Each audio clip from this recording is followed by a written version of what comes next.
Welcome all. Looks like I'm the last session before we end the day and go for the cocktails. So I'll try to make it quick, 20 minutes.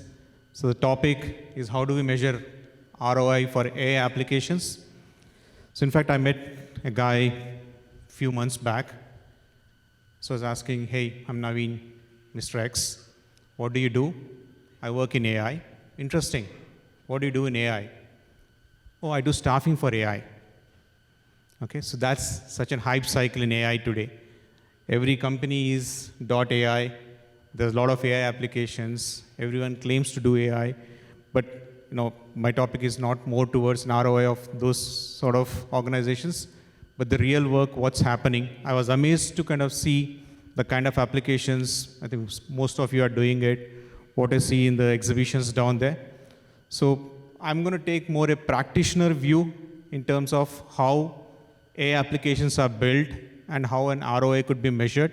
It's more a framework. It's not a mathematical formula, but how one has to go towards, looking at an ROI from AI applications. So if I just jump in. So this is more often the two situations we face. One, wherein we go to a business user, the CFO. One, primarily, hey, I want to build a defect detection application. I need 200K for it. Yeah, please take it. That's not an answer we're going to get it. But instead, yeah, I want to see an opportunity of 3 million. I want you to put 200K. Why not? The conversation is much easier. CFO is going to like it.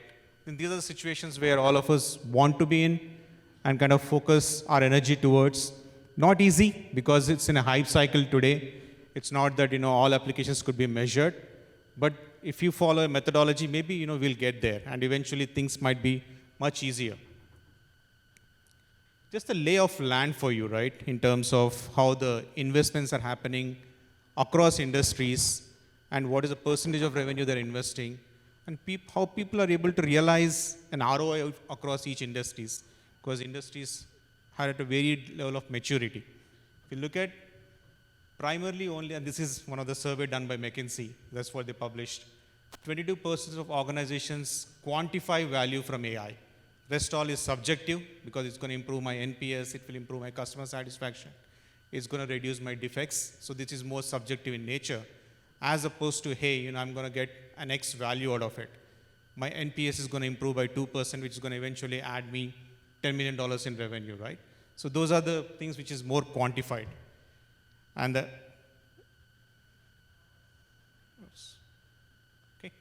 so the x-axis is the total investment, and the y-axis is the investment as a percentage of revenue. When you look at it, and I'm sure as the year passed by, these numbers going to increase. That's how we see the industry exploding in terms of the AI spend.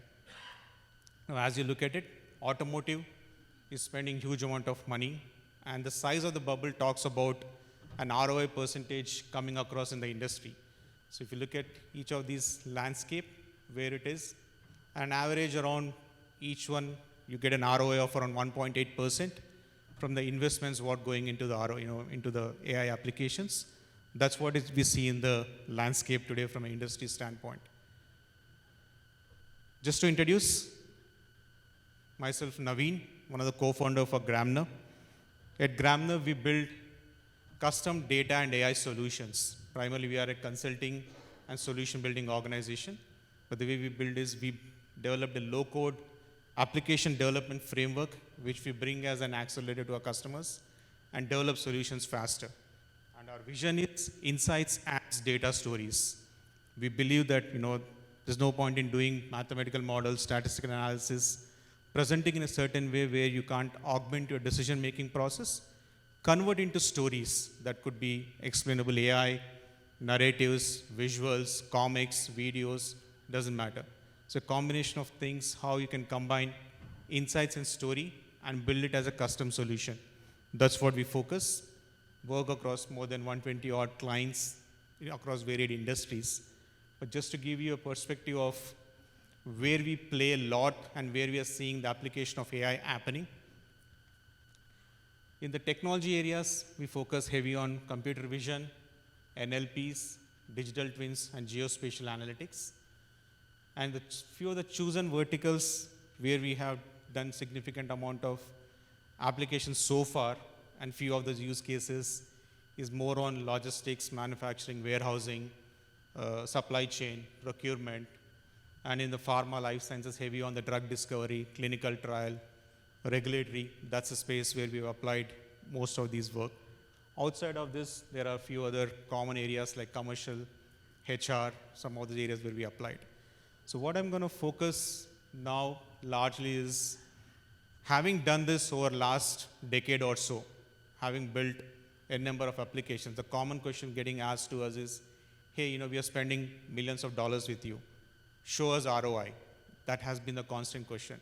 We struggled for a few years, and now can at least have a framework which we apply to any of the engagement. So that is what I'm going to share with you, my knowledge, what we applied from the industry. And if this, this is beneficial to you, please take it, reach out to me for anything further. So the three challenges, what we typically see in any AI applications or enterprise world. Challenge number one, the data doesn't lead to outcomes always. So you have data, you have insights, recommendations, actions, outcomes. That's a logical way to flow, but it doesn't happen. There's always a broken link. And as this data and analytics AI is evolving, I think one got to do, it's more a volume. You got to do things much faster at greater velocity for you to see the success. You can't do a project for 6 months and say that, hey, this will be successful. Instead, if you can do 10 projects in 6 months, 1 or 2 will be successful. That's the nature of how data science is evolving. So that's the first challenge, that you can't connect data to the outcomes. Second, it's not always quantified, okay, for lack of experience or, the nature of the problem, what we're trying to solve, or the effort not being spent. That's the second challenge most of the enterprises face today. Third, it's not always attributed to it. So Disney, pre-pandemic, they said, hey, our goal is to have 90 million subscribers by 2024. Bingo, they hit it in 14 months because of the COVID and a lot more things what happened, right? So there are a lot of things which are outside of our control, where you can't attribute that, hey, I did this AI application or solution, I'm able to get a result out of it, right? So you got to eliminate things, take certain things into consideration when you really build it. So these are the three key challenges, if I were to kind of summarize it out. So once, you have these challenges and you got to do it, it's an evolving field and varied level of maturity. So we kind of narrowed down to a framework, what we call it as a SMART framework, and apply it internally for any work, what we do, any consulting engagement. When we go to a client or when you do a data strategy, we do quite a bit of 3-year roadmap, building the data strategy for enterprises. At the start, obviously you want to kind of put a dollar to it, provided an ROI. So we apply a framework to it and say, hey, you do this XYZ problem, this is what looks like your ROI is going to be. What does that look like? So one, before you start, it's strategic relevance is the first metric. Second, can I measure the success? How will you measure it? Can I attribute that metric to an outcome? That yes, there's an outcome linked to it. Can I do a cost and profit analysis? Can I do a tally the cost and then the results came out of it? More important, can I benchmark against industry? So these are the 5 key elements, and I'm going to go into each one of them with a practical case study, what we have done, and then talk through it. So if I get into it, so we were working with one of the cold storage company, the second largest cold storage in the United States.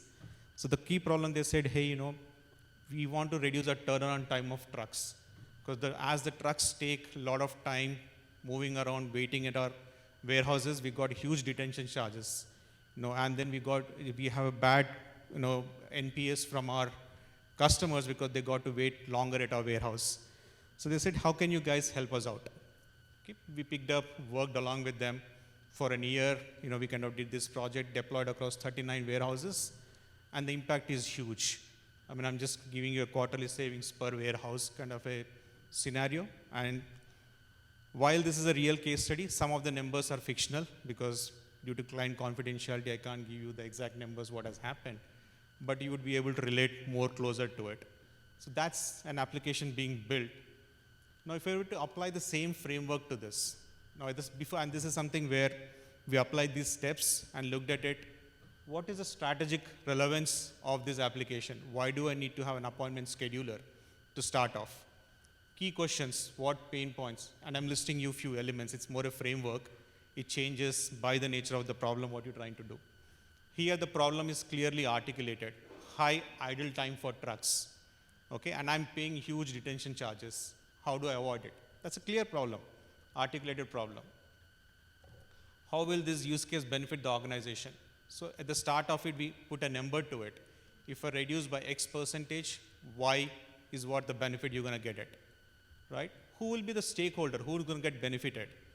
The one is the warehouse manager and the customers, and obviously the supervisor is the user who's going to use this application or solution, right? So one, my request is before you start any projects, please try to articulate this. Even you might be way off, that's perfectly fine, but you have going within a point of view. During the course of the project, some things might change, you might pivot or you might stall it, but you know that what are you trying to hit for. That's the first element of the SMART. Second, when you look at the metrics or the measures of success, broadly anything can be framed into these 5 parameters, largely. One is anything you are trying to do for a customer, for a stakeholder, for the entire org. It's all revenue related or innovation because you want to stay ahead of the market. So we were trying to kind of combine, for this example, few metrics around this.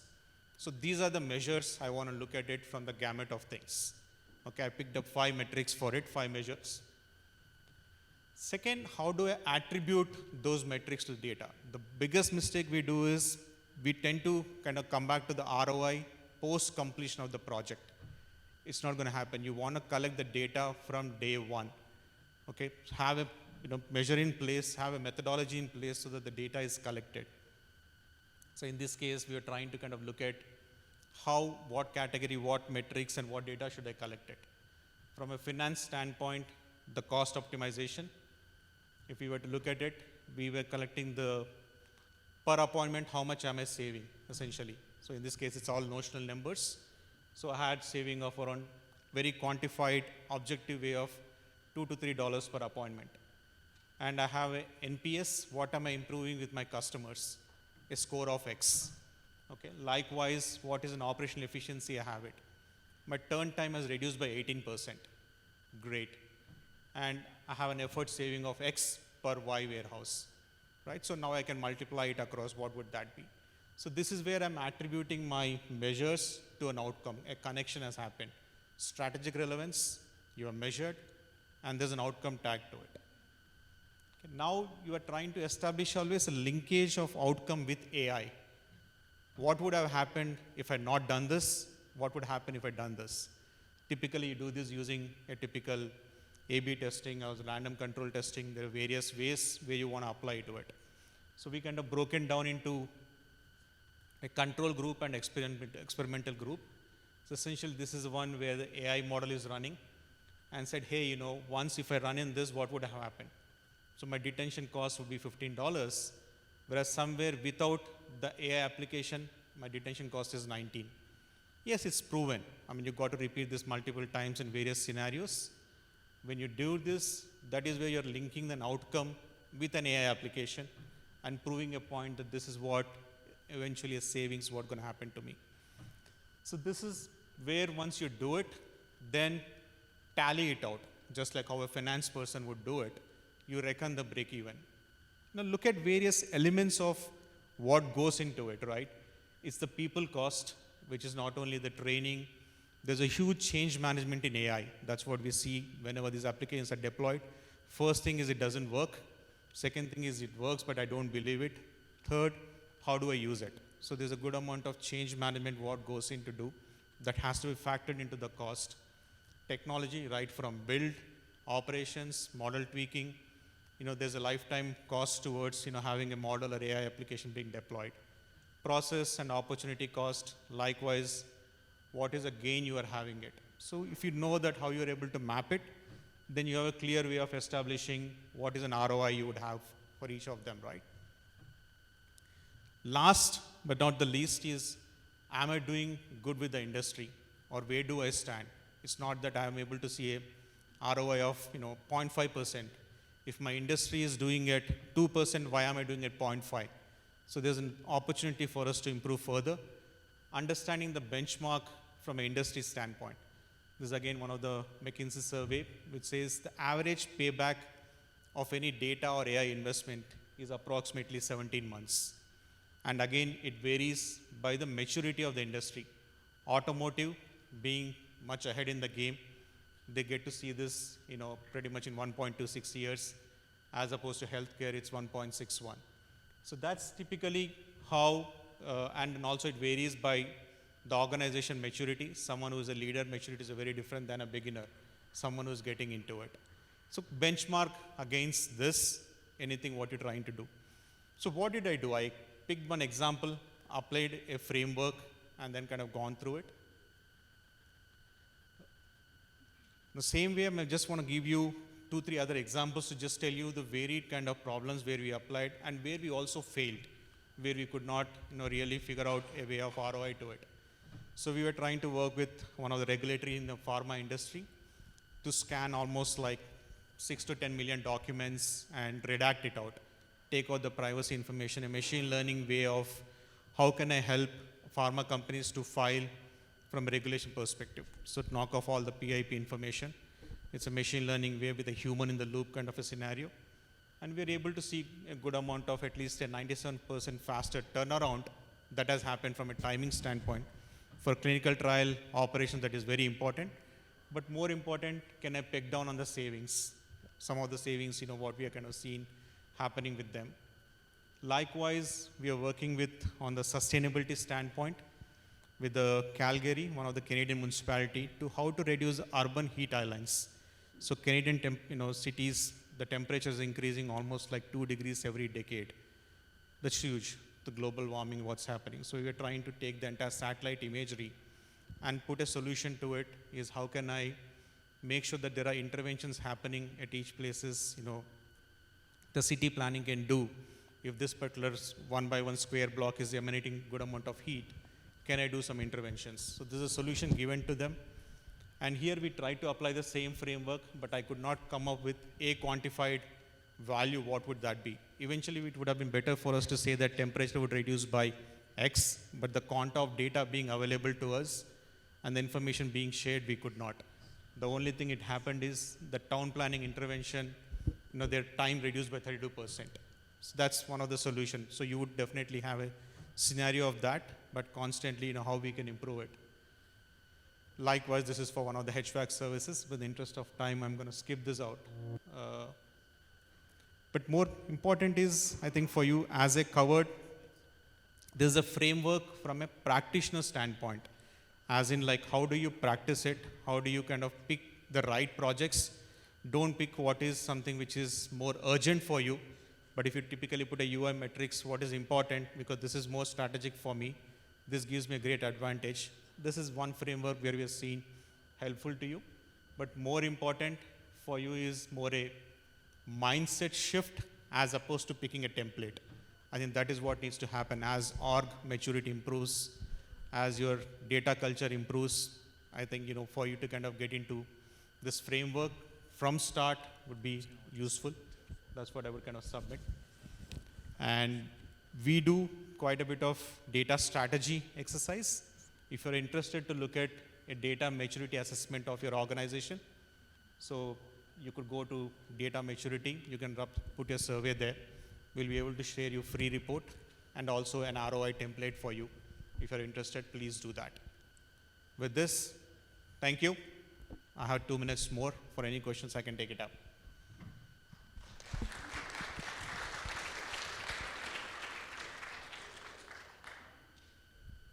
Any questions?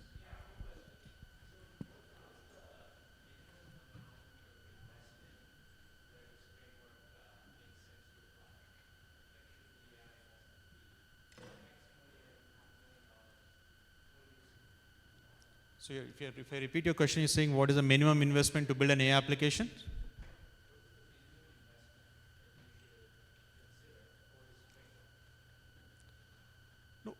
framework doesn't need any investment. It's whatever you pick up as an application.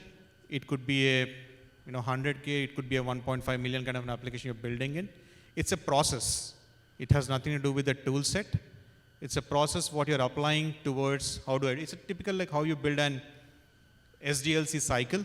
Same way you apply this framework to measure an ROI for an AI application.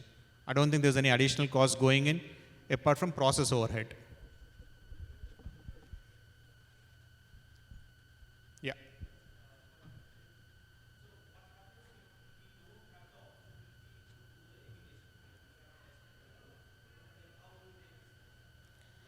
There are many scenarios like this. There are some simulation analysis what you could do. It need not be that always you need to do a segment it out and do it. So you can simulate and do it. I'm not recollecting the name. I think it's part of the slides too.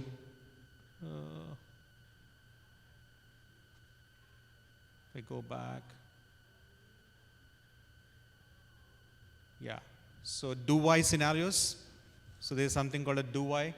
Pretty much when you go and look for it, it will be able to tell you that, hey, AB is not possible in this, so do this scenario exercise, scenario modeling.